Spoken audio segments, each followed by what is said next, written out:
Olá, seja muito bem-vindo ao programa Primeiro Plano. Nessa edição, vamos explorar os acontecimentos mais importantes da semana, trazendo notícias para você ficar bem informado. Então prepare-se, pois o programa Primeiro Plano está no ar.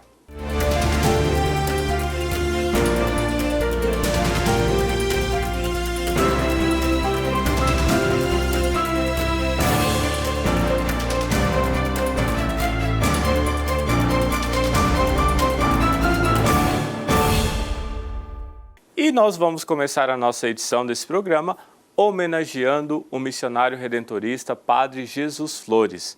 Há 3 anos, a Igreja do Brasil e o jornalismo católico em Goiás perderam este grande líder. Vamos relembrar o seu significativo legado para a Igreja e para o Santuário do Divino Pai Eterno. Acompanhe.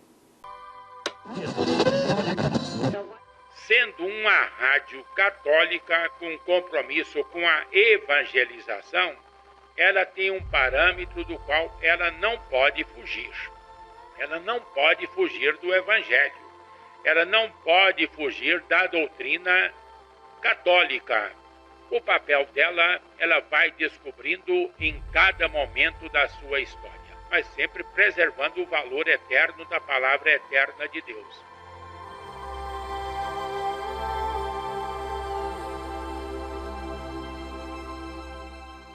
O Padre Jesus foi um homem de várias facetas.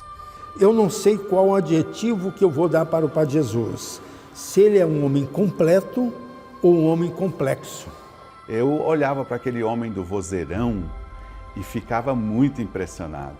Então o Padre Jesus, desde o primeiro momento, me impactou muito. Meu pai nasceu em 1900 e minha mãe 2 anos antes, do século passado. Mas a Romaria, a Trindade, era sagrada.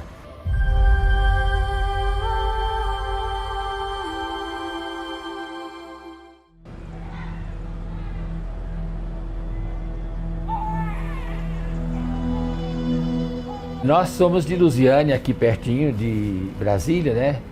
E somos 10 irmãos, dos quais 2 foram padres, o Padre Gabriel e o Padre Jesus, que é meu irmão, né? E tem uma freira também, a irmã Maria, que era agustiniana, foi até superiora lá em Goiânia. A sua família era uma família muito empreendedora. Basta lembrar, por exemplo, que do seu pai ele leva o sobrenome Flores, mas da sua mãe ele leva o sobrenome Roriz. E a mãe do Padre Jesus era dona do único hotel da cidade. Então o Padre Jesus contava com muita saudade das experiências que ele tinha nesse hotel. Minha mãe era extremamente religiosa, isso ela transmitiu para nós, essa religiosidade, e o prazer e a honra e a satisfação dela era ter os filhos no seminário. E desde que eu me lembre, assim, que eu tenha mais remota lembrança, a minha mãe tinha uma satisfação muito grande em ter os filhos no seminário e queria ter um filho padre. Graças a Deus teve, né? Eu tive a felicidade de poder conviver tanto na rádio, tanto na matriz de Campinas, fui superior dele, e ele provincial, eu era o superior da casa. Depois, como ecônomo da província durante 12 anos, e também como diretor das rádios. Nós convivemos muito. E começou, assim como ela foi ordenado padre, ele foi mandado lá para a cidade de Gars. Era uma cidade de muitos cafezais. E durante a colheita do café, então vinham muitos trabalhadores e eram tratados de uma maneira muito injusta. E em Garça, que era da Diocese de Marília, ele tinha um contato muito próximo com Dom Hugo Bressani de Araújo, que era o primeiro bispo de Marília. Padre Novo, o Padre Jesus tinha essa voz forte, voz coerente com a justiça, com a pessoa humana. Isso sempre me admirei dele. Me me comprometi com uma rádio lá na cidade de Garça, onde eu tinha um programa religioso, mas em que também eu tratava muitíssimas vezes de problemas sociais. Foi onde eu me despertei para o social, vendo de um lado a concentração de renda enorme nas mãos dos donos do café e de outro lado uma situação de indigência e miséria por parte dos trabalhadores. E o Padre Jesus, numa missa onde havia vários plantadores de café, ele falou abertamente que os colhedores de café estavam sendo tratados pior do que os escravos. Estavam sendo escravos na mão dos donos dos cafezais. E eles foram reclamar com o bispo da palavra do Padre Jesus. Olha, o padre falou que nós estamos tratando os nossos funcionários como escravos. Aí o bispo falou, não, vocês não estão tratando, não, vocês estão tratando piores do que os escravos, porque os escravos tinham o que comer, e os seus empregados não têm o que comer, tinham onde dormir, os seus empregados não têm onde dormir. A coerência do Padre Jesus, aquilo que ele acreditava, ele vivia e ele pregava. Então ele acreditava no mandamento do amor. Então, a partir desse mandamento de Jesus, que a gente vai ver a coerência dele em gritar por justiça. E depois nós tínhamos assumido, quando eu digo nós, os redentoristas, na pessoa de Dom Juvenal Roriz, assumido a então prelazia de Rubiataba. E o Dom Roriz o convidou. E ele foi para a prelazia e lá ele foi um grande organizador ao lado do Dom Roriz da prelazia, para depois se transformar em diocese. E o Padre Jesus se dedicou muitos anos àquelas comunidades que estavam, por exemplo, Mozarlândia, estava nascendo, né? Eu estive lá em 68, eram algumas casas. Araguapaz estava nascendo, e assim, estavam nascendo várias cidades. E o Padre Jesus, o implantador da Diocese de Ubiataba, mostrou uma força muito grande, né?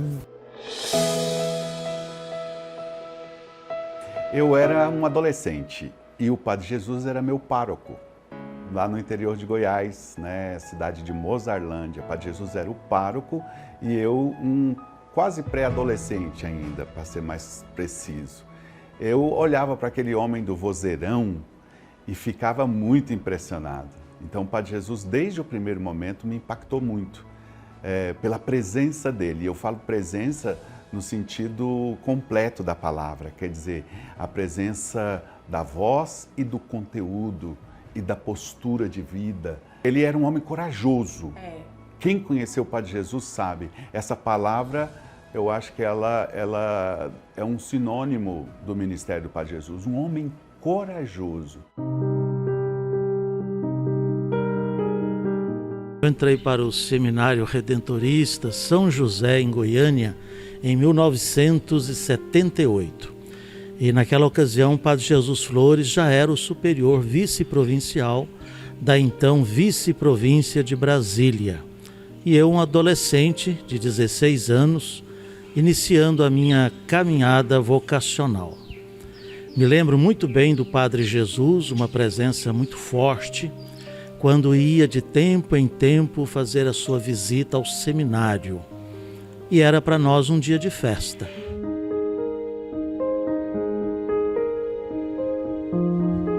O Padre Jesus sabia onde estava assentado os seus pés, onde estava assentada a sua fé. Ele era um homem de valores.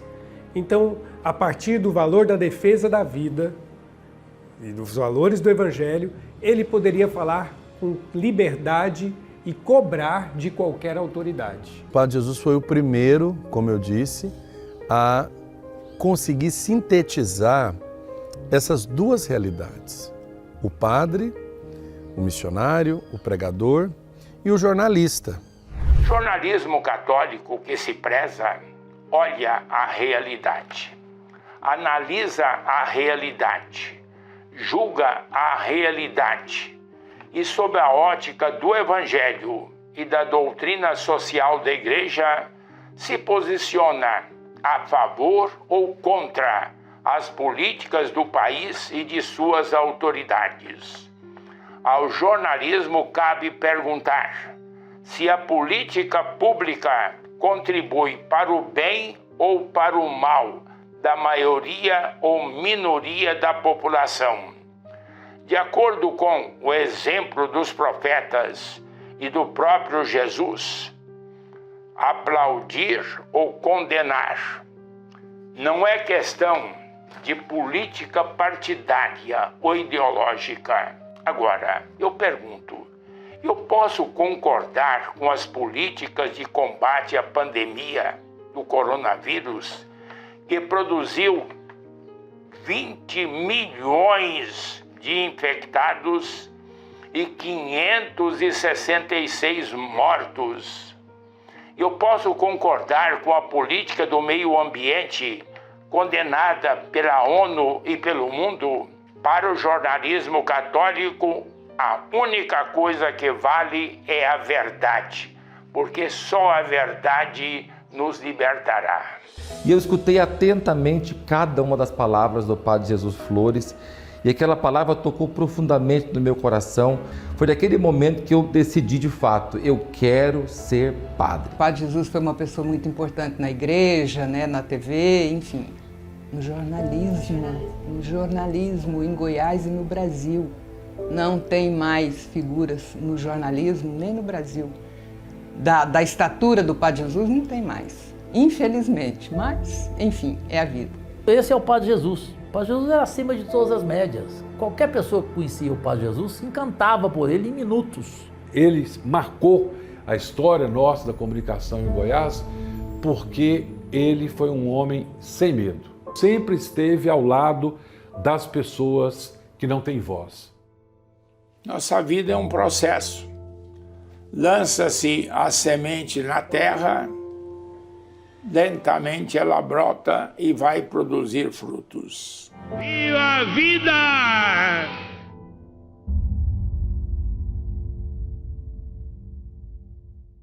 Com certeza, muito nos deixou o Padre Jesus Flores, a partir do seu exemplo histórico, vocacional, de entrega e confiança ao Divino Pai Eterno. Padre Jesus foi um grande missionário e, acima de tudo, um homem de profunda fé. E na última sexta-feira foi comemorado o Dia dos Carreiros. Para marcar a data, vamos conhecer a devoção dos carreiros que percorreram mais de 700 quilômetros para chegar até Trindade. O Alan Ribeiro conversou com eles sobre essa tradição. Vamos acompanhar.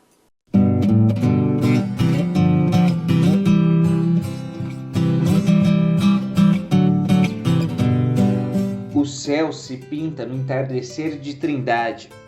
Pelas estradas de chão, caminhos de fé. O pouso acolhe aqueles que podem estar cansados fisicamente, mas que são sustentados pela energia da alma. A comida já está pronta, os carros de boi alinhados. E depois de uma longa jornada, é hora de agradecer ao Pai. Foi um momento emocionante, porque eu falava para minha esposa que um dia eu ia botar meus bois no carro e pelo menos 30 dias aí antes e vinha devagarzinho aí para vir para cá, mas em brincadeira, né? Mas infelizmente deu certo. Agradeço muito a Deus e era o meu sonho de vir aqui, sabe? Mesmo em palavras que eu sabia que eu não ia ter essas condições, mas Deus nos abençoou que chegou esse momento de a gente tá aqui junto, que a hora que eu cheguei lá, igual todo mundo falou aí, eu não resisti. Eu nunca chorei na minha vida como eu chorei na entrada da cidade aí. E quem trouxe o Amarildo até aqui foi o seu amigo Rafael, que realiza o sonho pela primeira vez de estar em Romaria em Trindade. Tinha vontade de vir aqui e graças a Deus o Divino Pai Eterno eliminou esse ano o trem, parece que clareou para a gente e a gente negociou. O primeiro que negociou foi o xará ali, Rafael, combinei com ele e aí a gente juntou essa caravana, muito pouca, mas negociando. Todo mundo, tem tanta gente de apoio aqui pra gente. Essa sobrinha mesmo veio da Bahia também com a gente, só acompanhando a gente, o trem tão gostoso. Nos caminhos que levam até Trindade, muita história e tradição. São experiências que passam de geração em geração, de pai para filho e para os netos.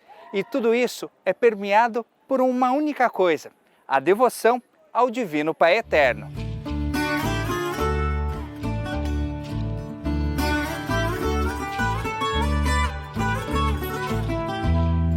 E o sentimento do Rafael Júnior de realizar o trajeto junto ao pai é de gratidão. Meu pai tinha essa vontade de vir, um sonho. Aí a gente trabalhou, era para vir aqui o ano passado mesmo, para assistir e enturmar com os carreiros, para a gente o próximo ano vir, depois não deu para a gente vir. Ele tinha essa vontade, que ele é carreiro há muitos anos, a vida dele foi carrear e ele disse que tinha vontade, igual tem as carreatas aqui. Eles tinham vontade de vir aqui, aí a gente trabalhou para vir realizar esse sonho dele vir aqui. É gratificante, é muito bom, igual as culturas diferentes, os carros de boi totalmente diferentes. A gente olha os deles, eles olham da gente. Então é só companheirismo e muita satisfação. E mais do que tudo, é a oportunidade de estar em família. Companheiro de tudo, é família, tem uns perrengues dali, os perrengues dali. Quando o trem começa a desandar, uns começam a negociar, mas no final dá tudo certo e só isso. O importante é isso, que no final dá tudo certo. Viva o Divino Pai Eterno! Hoje a gente vai conhecer o trabalho da comunidade católica Filhos de Rosa Mística e da comunidade terapêutica Padre Júlio Negrisolo. Um trabalho de evangelização e recuperação de pessoas com dependências químicas, carentes e em situação de rua, na região do Distrito Federal. Vamos ver.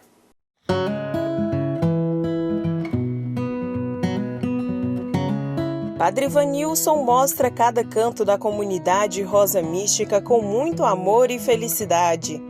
Afinal, ele ajudou a construir tudo isso, que hoje contempla a Associação Padre Júlio Negrisolo e a comunidade Rosa Mística.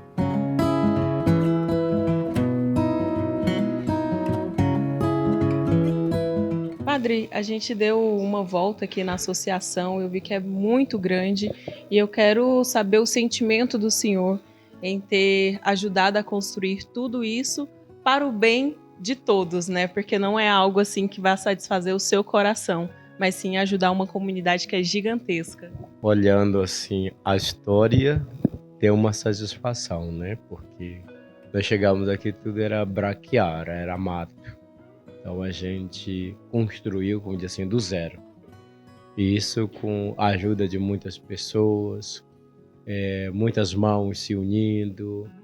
Eu digo que eu sou o responsável, presidente, fundador, mas eu tenho um exército de pessoas.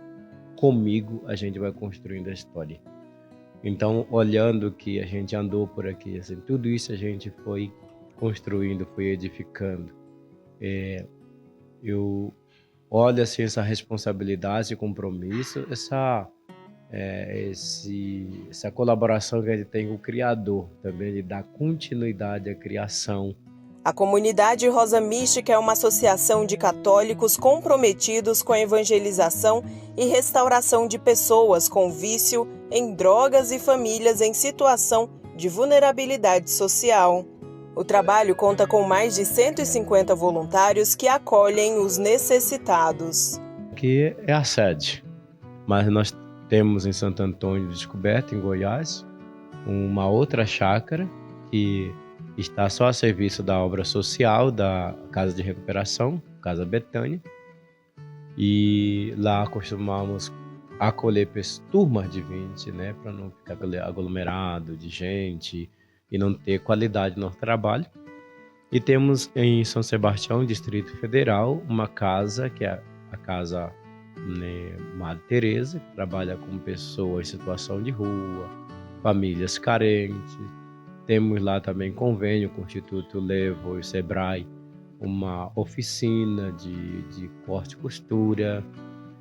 Temos uma outra casa na ilha de Marajó, no Pará, que trabalha com crianças carentes, né, ajuda as pessoas que precisam.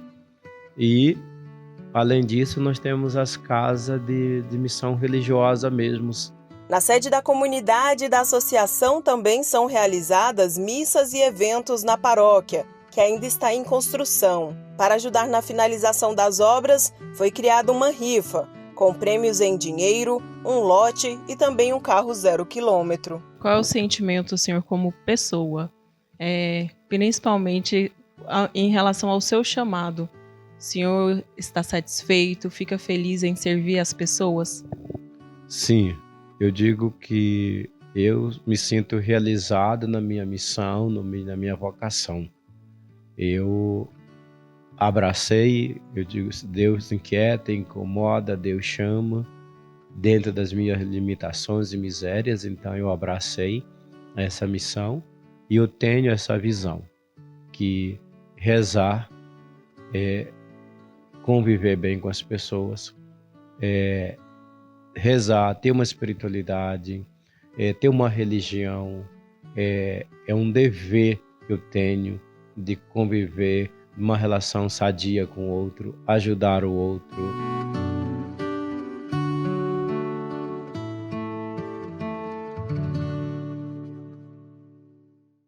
A Diocese de Votuporanga, que fica no interior de São Paulo, iniciou o projeto Construção da Cúria Diocesana. Os detalhes a gente confere agora na reportagem. Você sabe o que é uma Cúria Diocesana? Nada mais é que um organismo administrativo que auxilia o bispo na gestão da diocese. Entre as atividades estão a administração, o direcionamento da ação pastoral e o exercício do poder judiciário.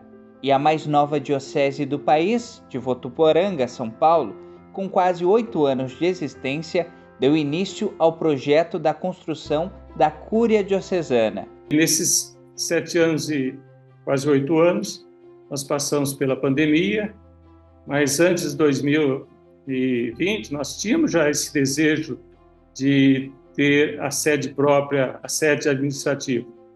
Mas aí com a pandemia a gente teve que dar uma freada, né, nos gastos, no investimento nessa direção, para poder saber onde que ia nos conduzir, né, aqueles tempos difíceis, né? Ainda não acabou, mas nós estamos aí numa situação bem melhor. A Cúria ela fica próxima da catedral, mais ou menos aí uns 400 a 500 metros. Já era um terreno já antigo, né, previsto também para essa finalidade. Os freis franciscanos tiveram essa visão, e tiveram também tomaram essa providência de deixar um terreno bem perto da... Antes era a paróquia, agora a catedral. E de forma que essa sede administrativa vai ficar próxima da catedral, que tem também ali o centro de ônibus, né, bem próximo, e vai ficar bem acessível a toda a população da diocese. E mais do que um prédio administrativo, cada elemento construi uma narrativa de fé. Nós tivemos a alegria de contar com um arquiteto sacro, né, que é apaixonado por liturgia, tem participado também dos cursos de liturgia na diocese e tem feito todo esse esforço de investimento para desenvolver uma arquitetura sacra a partir dos interessados.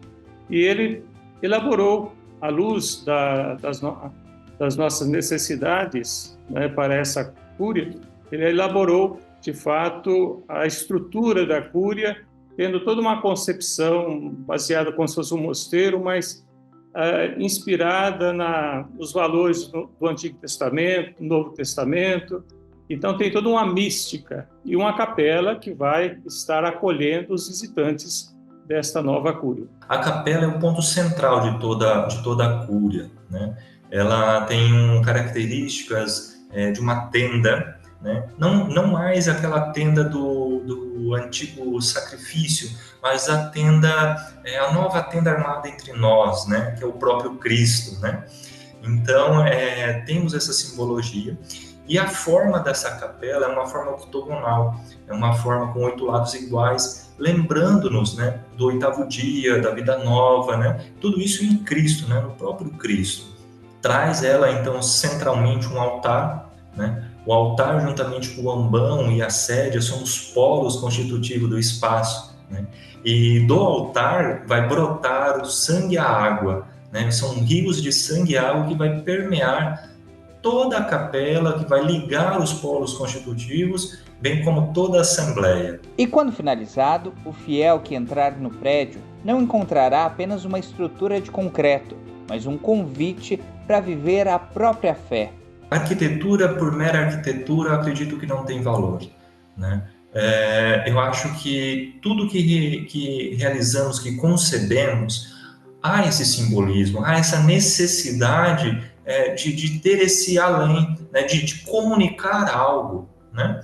E uma cúria diocesana, por mais que seja um imóvel, um prédio administrativo, ele é a casa de todos os fiéis ali. Então, é um prédio de suma importância para a diocese. Precisaria, sim, ter uma representação, uma simbologia, um porquê de existir, de uma forma. E cada elemento converge para o Cristo, assim como a caminhada de todo cristão. Por isso, então, a gente adotou, então, o ponto principal da nossa fé, que é o próprio Cristo. Então, toda a concepção, mesmo sendo um prédio administrativo, um prédio de governo, ele começa, ele se inicia, ele se estende pelo Cristo, a partir do Cristo. Como a nossa vida, o ponto central da nossa vida é o Cristo. Então, se o ponto central da nossa vida é o Cristo, nada mais justo, né, que todas as nossas construções também sejam o ponto central, o próprio Cristo.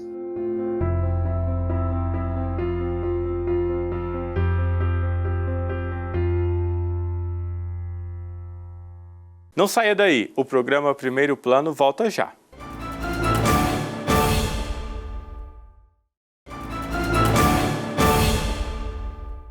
Estamos de volta para levar até você notícias em primeiro plano. Hoje nós vamos conhecer a história de Maria Milza dos Santos Fonseca, também conhecida como Mãezinha e com fama de santidade, no sertão da Bahia. No mês passado, o bispo de Rui Barbosa, Dom Estevão dos Santos Silva Filho, abriu o pedido de beatificação dessa mulher que o povo diz que tinha fama de cura. Acompanhe a reportagem do Alex Rodrigues. Foi durante a celebração de 101 anos da Natividade de Maria Milza que Dom Estevão, bispo de Rui Barbosa, assinou o pedido de abertura do processo de beatificação de Mãezinha, que popularmente é reconhecida como santa no sertão da Bahia. E quem conviveu com ela pode comprovar isso. Maria Milza é um ser humano especial, uma pessoa que transmitia aquilo que ela acreditava, o Evangelho de Cristo. Uma pessoa que teve uma experiência de Deus e passava pela sua vida, pela sua simplicidade, pela sua humildade, aquilo que ela vivia interiormente. Eu a conheci, convivi com ela e sou testemunha da grandiosidade daquela pessoa que tanto fez o bem neste mundo. Um ser iluminado. Maria Milza dos Santos Fonseca nasceu em 15 de agosto de 1923, mas foi quando estava com cerca de 32 anos que os fenômenos místicos ganharam mais intensidade. De acordo com relatos de pessoas da época, ela ouviu uma voz que lhe dizia ter o dom de curar enfermos, e são muitos os testemunhos de que ela realmente conseguia, o que levava ainda mais longe sua fama de santidade. Desde a hora que nasceu, porque eu ouvi também da irmã Dora e de seu Nel, o irmão, na hora que ela nasceu, brilhou uma luz que o seu Totonho correu para casa perguntando: gente, hoje não é noite de lua cheia? Disse, não, tem uma grande luz aqui que ilumina, que dá para pegar uma agulha no terreiro. Desde que ela nasceu, aconteceram ali coisas estranhas, e coisas que nem a ciência explica. Só Deus pode explicar. Mãezinha conta hoje com um santuário, construído em maio do ano passado, no povoado de Alagoas, que fica no município de Itaberaba, na Bahia. Foi ali que ela viveu até sua morte, em 17 de dezembro de 1993, aos 70 anos. É um santuário recém-criado do ponto de vista canônico, porém a história de devoção a este lugar, um povoado chamado Alagoas, diocese de Rui Barbosa, né? Paróquia de Nossa Senhora do Rosário, cidade de Itaberaba, é uma história longa, de décadas. Fiéis católicos de várias partes da Bahia e até de outros estados têm buscado cada vez mais o santuário, onde encontram espaços sagrados que nos aproximam ainda mais da Mãezinha. Nós temos a própria capela, que hoje é santuário, onde está sepultada Maria Milza, Mãezinha, lugar de muita devoção. Não é? Temos também a Pedra do Silêncio e a Pedra da Aparição, onde duas crianças, né? Dona Nilza e Bernadette, disseram ter a visão de uma senhora bonita, vestida de branco e de azul, e que a própria Mãezinha Maria Milza atribuiu a Nossa Senhora das Graças. E temos a própria casa onde viveu Maria Milza, que hoje é o memorial onde muitas pessoas que chegam ali, que fazem suas orações, recebem graças e milagres, deixam suas muletas, deixam os óculos, deixam suas fotos. Então temos estes locais, né, sagrados, podemos dizer assim. O pedido de abertura do processo de beatificação foi enviado ao Vaticano no mês de agosto. E agora a Diocese de Rui Barbosa aguarda uma resposta, colocando Mãezinha como serva de Deus e para que todos possam continuar buscando evidências que confirmem sua santidade.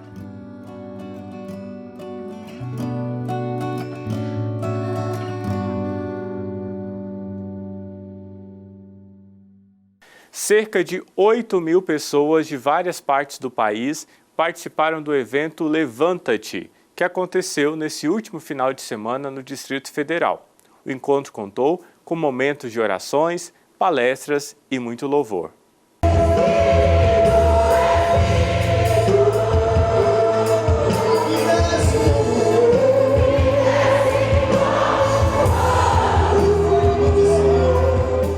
O Espírito de Deus se manifestou em cada participante do Levanta-te.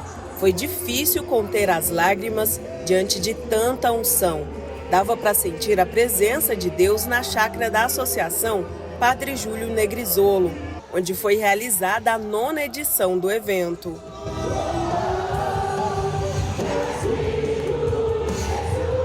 Todas as vezes que eu venho, eu fico muito emocionada aqui. Me dá uma paz. Aqui é meu lugar de agradecer, pedir. É o lugar que eu me sinto... Parece que os problemas todos resolvido. É uma ação de graça. O Levanta-te é realizado desde 2016 com o objetivo de fazer os fiéis trabalharem a espiritualidade e, por meio da oração, sentirem revigorados e recuperarem o equilíbrio das relações sociais.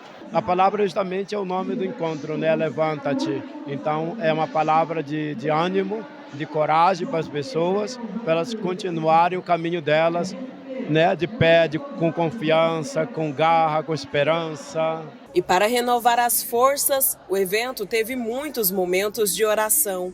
Os fiéis pediram curas, milagres e bênçãos para familiares, amigos e conhecidos. Muitos manifestaram o Espírito Santo e falaram em línguas, com o pregador Moisés. Outros conseguiram se libertar de coisas que o impediam de seguir a Deus. O tema desse ano é Jesus olhando para o homem da mão seca, que estava à margem da sinagoga e dizendo, vem para o meio. O detalhe nem era a mão seca, era inserir aquele homem num contexto.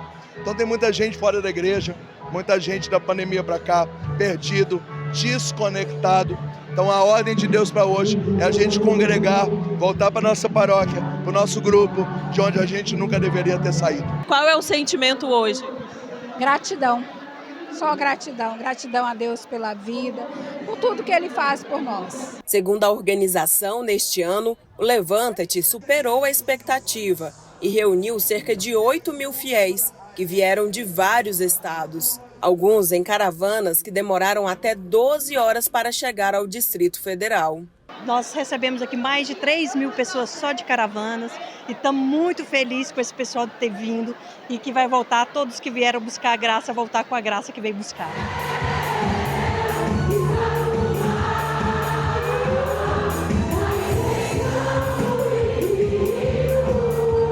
O Hélio coordena a maior caravana, a de Unai, que trouxe vários fiéis para desfrutarem do Espírito Santo. Dá um pouquinho de cansaço porque é em missão, então tem pessoas que estão lá tudo certinho na lista, quando é fé já não pode vir, mas a gente tem que estar colocando outro no lugar, mas é gratificante e estou acostumado com isso. Deus me colocou nessa missão, me confiou essa graça e a gente está preparado para todos os desafios que porventura o povo de Deus vem apresentar. E com certeza toda essa correria e trabalho valeram a pena.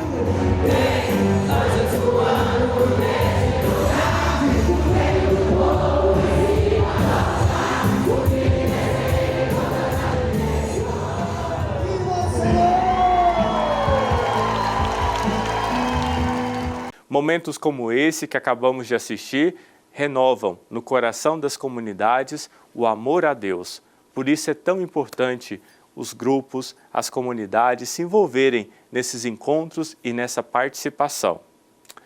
A cada mês é uma alegria chegar até você através deste canal, que traz um pouco do Santuário Basílica do Pai Eterno até o seu lar, unindo-nos numa grande família de fé. Neste mês, somos especialmente chamados a nos alimentar da Palavra de Deus, o nosso sustento diário, assim como o maná que alimentou o povo no deserto. Jesus, o Verbo encarnado, é o pão da vida, oferecido a nós pela Eucaristia e nas Sagradas Escrituras. Nossa missão evangelizadora depende de cada um de vocês, nossos fiéis devotos, cujas doações mensais lançam sementes de fé e também de caridade. Em nome dos missionários redentoristas, eu agradeço profundamente por sua generosidade que permite que esta obra de amor continue. Entre em contato agora conosco e nos ajude a continuar evangelizando. E nós, redentoristas, vamos rezar por você. A sua fé sustenta e transborda a nossa obra de evangelização. Contamos com a sua doação neste mês de setembro. Que o Divino Pai Eterno abençoe a todos vocês. Agora, mudando de assunto, o Serviço de Pastoral dos Migrantes da Diocese de Roraima realizou o 2º Festival Mariano. O tema dessa edição foi Maria, Mãe dos Migrantes. Vamos ver os detalhes na reportagem.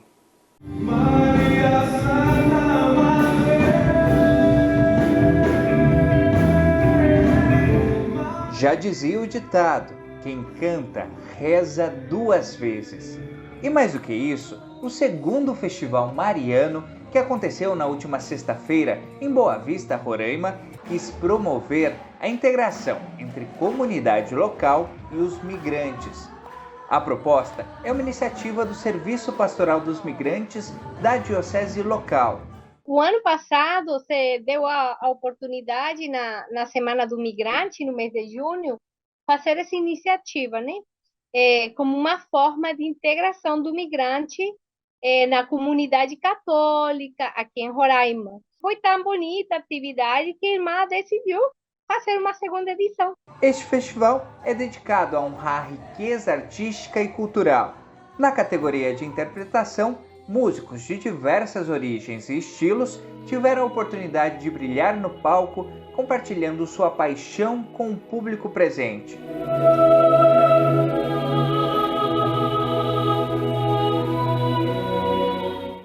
Já na categoria de composição inédita, os compositores tiveram a chance de apresentar suas obras originais, explorando novas sonoridades e narrativas musicais.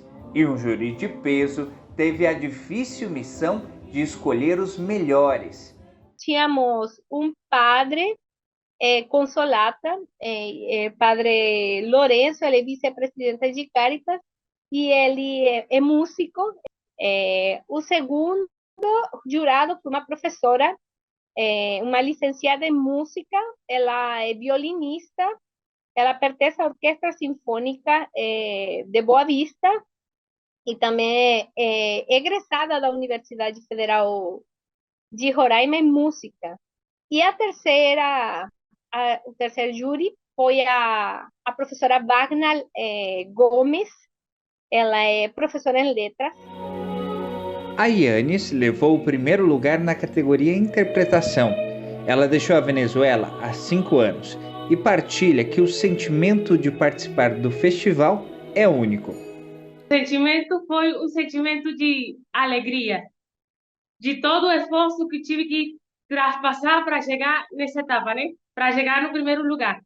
E foi uma experiência incrível. O sentimento que eu senti foi de gratidão e certeza de que eu podia lograr muitas coisas mais. Foi bom demais, porque ali você vê quais são as culturas diferentes. Por exemplo, tinha gente que cantava música normal, música erudita. Então, foi como uma união. Além de encher o coração de quem participou do evento, o festival traz na sua essência o sentimento de irmandade, em que, diferente da origem, somos todos filhos do Pai e uma só igreja. A ideia do festival é a integração na comunidade. Porque se tem momentos que o mesmo migrante se sente um pouco rejeitado enquanto a será que eu vou, será que eu não vou para a igreja? Então eu acho que também é um jeito da gente começar a evangelizar, né? Através da música, através dos cantos a Maria.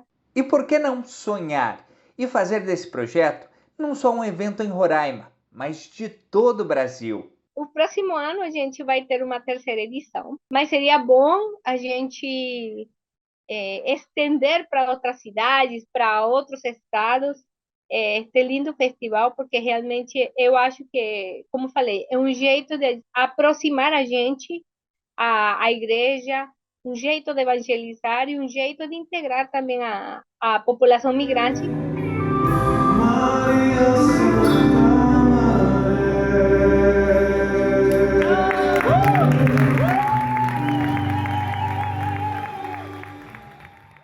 E tem festa no interior da Bahia. O Santuário de Bom Jesus da Lapa está realizando a romaria da sua copadroeira, Nossa Senhora da Soledade. Acompanhe na reportagem da Tamires Batista. Na festa da Natividade da Mãe do Bom Jesus, o Santuário do Bom Jesus da Lapa deu início à sua 2ª principal romaria, dedicada à copadroeira da Igreja de Pedra e Luz. O bispo diocesano presidiu a primeira das 7 noites de meditação das dores de Nossa Senhora da Soledade, que antecedem a celebração festiva. Um momento especial para homenagear, aprender com Maria, mas também para agradecer. Há 2 anos atrás eu passei por uma enfermidade um pouco delicada. No dia 6 de setembro fui submetida a uma cirurgia que não foi bem sucedida e exatamente no dia 8 de setembro, primeira noite do centenário, eu precisei voltar para a mesa de cirurgia e com certeza foi Nossa Senhora que esteve comigo. Graças a Deus ocorreu tudo bem e hoje estou aqui recuperada e agradecendo ao Bom Jesus por mais essa bênção na minha vida. Assim como ela, outras mulheres que vêm de longe para esta festa encontram amparo na Virgem da Soledade e um exemplo de fidelidade ao Bom Jesus. A gente está aqui porque a gente tem fé em Nossa Senhora e ela conduz a gente para estar aqui todos os anos. A imagem de Nossa Senhora da Soledade é marcada pelo sudário nas mãos, o olhar lacrimoso e o coração transpassado pela espada, e ressalta o tema da primeira noite, a profecia de Simeão, quando Jesus foi apresentado no templo e ele disse a Maria que uma espada transpassaria o coração da Mãe do Salvador. A primeira imagem foi trazida pelo fundador há mais de 3 séculos e graças ao padre Francisco de Mendonça Mar, hoje o Santuário do Bom Jesus da Lapa é o principal propagador da devoção a Nossa Senhora da Soledade no Brasil. E nesta romaria dedicada a ela, os fiéis encontram a cada noite em que as suas dores são meditadas um exemplo para se seguir diante dos sofrimentos da vida. A festa da Soledade mais conhecida é no Santuário do Bom Jesus da Lapa. Neste ano nós fizemos uma mudança de percurso. A procissão da Soledade vai fazer o mesmo percurso que a procissão do Bom Jesus. Quer dizer, a mãe e o filho pelo mesmo caminho, ou o filho e a mãe pelo mesmo caminho, fazendo o mesmo trajeto de fé e devoção. A mãe do Bom Jesus, também a nossa mãe, Nossa Senhora, mora aqui neste lugar. A mãe do Bom Jesus, também a nossa mãe, Nossa Senhora, mora aqui neste lugar.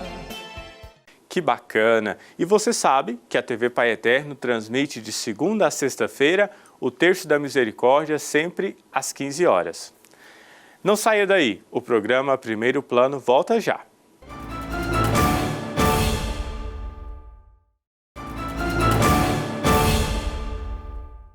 Estamos de volta para levar até você notícias em primeiro plano aqui na TV Pai Eterno.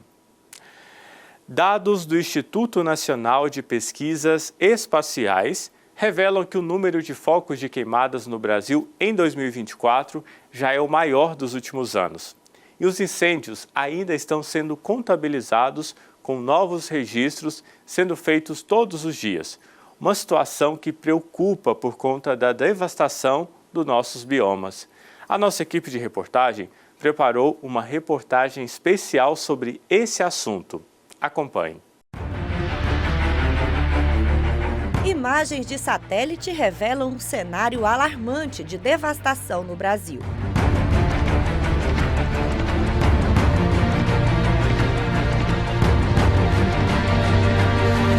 O país enfrenta em 2024 o pior episódio ambiental dos últimos 44 anos. Um corredor de fumaça, visível até do espaço, se forma devido às queimadas na Amazônia, no Cerrado e no Pantanal. Dados confirmam a gravidade da situação. Mais de 5 mil focos de incêndio estão ativos, com quase 75% concentrados nessas 3 áreas críticas.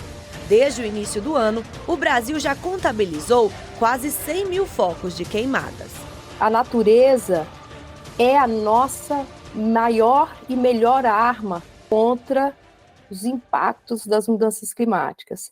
Então, quando os incêndios acontecem, a gente tem os impactos que são imediatos, mas a gente também vai perdendo gradativamente a funcionalidade desses sistemas naturais em absorver a temperatura que aquece, né, vindo do sol. A gente perde a oportunidade de usufruir do serviço que esses sistemas naturais, que a vegetação tem, capturar o carbono e, com isso, reduzir os impactos de mudança climática. Situação crítica no Pantanal. A maior área úmida continental do planeta enfrenta a seca mais grave que se tem registro nos últimos 70 anos. Até agora, o Pantanal perdeu mais de 750 mil hectares para o fogo, um espaço que equivale a 5 vezes a cidade de São Paulo. Então, a gente vem acompanhando os dados, né, diários de focos de incêndio, mas também temos várias ações já junto com os parceiros locais, né, no chão mesmo. Então, por exemplo, para o Pantanal, onde a emergência, né, dos incêndios iniciou mais precocemente esse ano, nós temos o trabalho junto com a formação de brigadas e equipamento de brigadas voluntárias no território do Pantanal, que ajuda não só a questão da gente conservar a biodiversidade, mas também de garantir que as populações locais elas estejam mais equipadas para combater esses eventos que vêm tomando essas dimensões catastróficas no território do Pantanal, mas não só no Pantanal, como no Cerrado e na Amazônia, de uma forma geral. A Amazônia também sofre com o avanço dos incêndios. A floresta registrou mais de um foco de fogo por minuto nos últimos dias. e enfrenta a pior temporada de queimadas em 17 anos, com quase 60 mil registros. Por lá, a área atingida é ainda maior. Foram mais de 4 milhões de hectares atingidos pelos incêndios, ou seja, quase 4 milhões de campos de futebol queimados até agora. Mas a grande redução no volume de chuvas estão ocorrendo atualmente na Amazônia, ela resulta principalmente do fenômeno conhecido como El Niño. Esse nome é dado a um fenômeno de aquecimento excessivo da água na superfície do Oceano Pacífico, que termina por afetar a circulação dos ventos, das nuvens e a umidade em todo o planeta, mas principalmente nas Américas. E no Brasil, esses eventos de El Niño, eles trazem secas para a região norte e nordeste do país e chuvas intensas nas demais regiões. Então, em outro momento, nós temos um outro fenômeno chamado Laninha, que causa também os efeitos inversos nas regiões do país e a chuva que deixa de se precipitar em um local precisa necessariamente se precipitar em algum outro local. O Cerrado, conhecido por sua rica biodiversidade, também registrou um aumento de 65% de queimadas em relação ao ano passado. Enquanto cristãos, temos papel fundamental no cuidado com o meio ambiente. Tem que transformar os discursos retóricos em prática, o zelo, o cuidado com a casa comum, com as coisas de Deus, Isso é um legado, é para toda a vida, Isso inclui os recursos naturais, o meio ambiente e tem o papel também de induzir os fiéis a adotar práticas, sadias, de respeito aos recursos naturais, culturais, aos povos da Amazônia, A igreja tem um posicionamento e uma presença ativa em ações relativas ao meio ambiente e ao cuidado com o futuro da criação. A primeira carta encíclica feita pelo Papa Francisco, por exemplo, foi dedicada à ecologia. A Laudato Si apresenta pontos importantes que nós, como cristãos, deveríamos seguir no cuidado com a nossa casa comum. O planeta que Deus criou e que nós habitamos e temos como dever cuidar bem enquanto fazemos morada.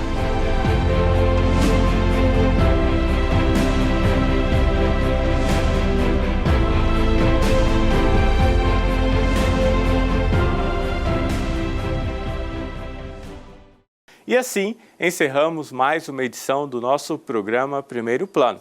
Eu agradeço a sua companhia e me despeço de você desejando um excelente final de semana. Nos encontramos em breve. Fique na paz e na proteção divina. Até breve.